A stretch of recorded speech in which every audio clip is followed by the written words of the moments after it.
Hola, soy Lander, estudiante de Mecca Algoibar, y os voy a explicar cómo se comprueba o verifica una nómina.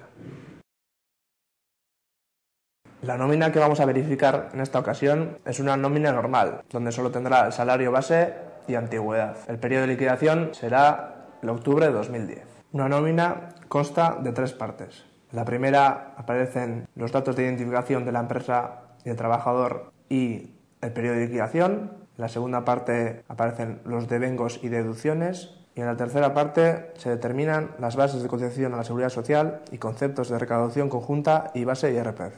En la primera parte verificaremos los datos de la empresa y del trabajador, así como el periodo de liquidación. Aparecen su domicilio, su CIF y el número de la cotización a la Seguridad Social. El periodo de liquidación consta de 30 días, porque este trabajador es un trabajador del grupo 7 y los trabajadores que van del grupo 1 al 8 tienen un salario mensual, por lo que se computan 30 días en la nómina.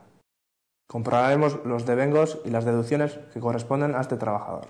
De lo que gana el trabajador se le deducen ciertas cantidades. Una cantidad por la cotización a la Seguridad Social y otra cantidad por el impuesto sobre la renta de las personas físicas. Para calcular estas deducciones se toman en cuenta las bases que aparecen en la tercera parte de la nómina. A las contingencias comunes se le aplica un porcentaje de 4,7%, sobre el desempleo un 1,55% y a la formación profesional un 0,10%. La segunda cantidad a deducir será el porcentaje de retención a cuenta del IRPF.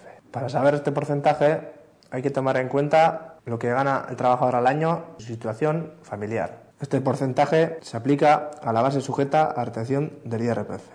El líquido a percibir por este trabajador será la resta entre los devengos y las deducciones de este trabajador. En la tercera parte figuran las bases de cotización y las bases sujetas a retención del IRPF.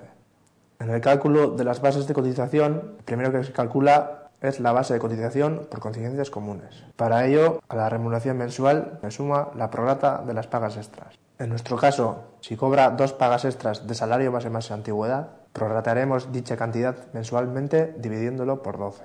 De esta manera, las pagas extras estarán cotizando en las nóminas mensuales. Cuando se cobran únicamente, se les aplicará la retención por IRPF. Para el cálculo de la base de cotización a las contingencias profesionales, debemos de comprobar si este trabajador ha realizado horas extraordinarias.